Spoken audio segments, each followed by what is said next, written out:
राधे घनश्याम राधे राधे निकुंज में विराजे घनश्याम राधे राधे निकुंज में विराजे घनश्याम राधे राधे निकुंज में विराजे घनश्याम राधे राधे ओ श्याम राधे राधे घनश्याम राधे राधे श्याम राधे राधे सबने श्याम राधे राधे ओ श्याम राधे राधे घनश्याम राधे राधे श्याम राधे राधे घनश्याम राधे राधे निकुंज में विराजे घनश्याम राधे राधे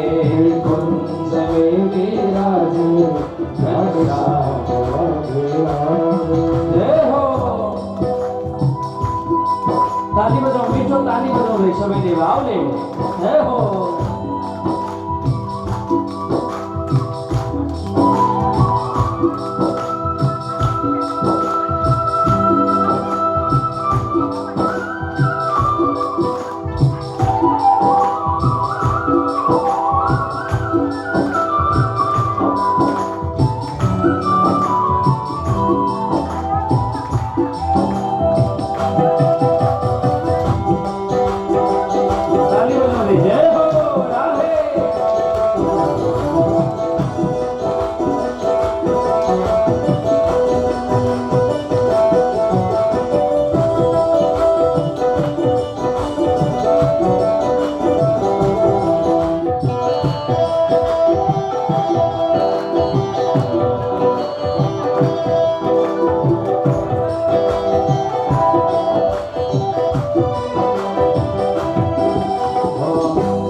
निकुंज में विराजे घनश्याम राधे राधे निकुंज में विराजे घनश्याम राधे राधे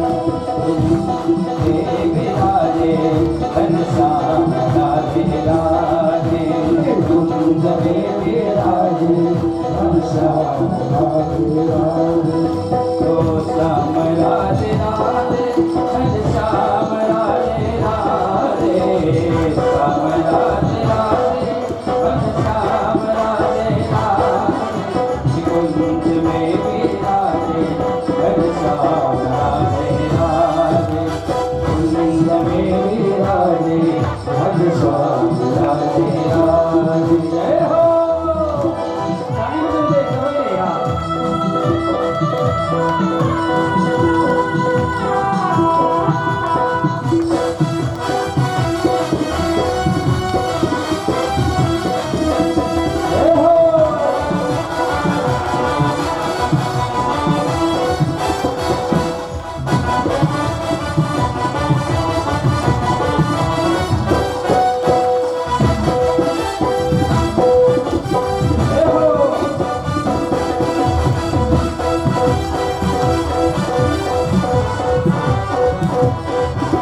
श्याम राधे राधे हम श्याम से मिलाए श्याम राधे राधे हम श्याम से मिलाए हम श्याम राधे राधे हम श्याम से मिलाए हम श्याम राधे राधे हम श्याम से मिलाए निकुंज में विराजे घनश्याम राधे राधे घनश्याम राधे राधे घनश्याम राधे राधे हम श्याम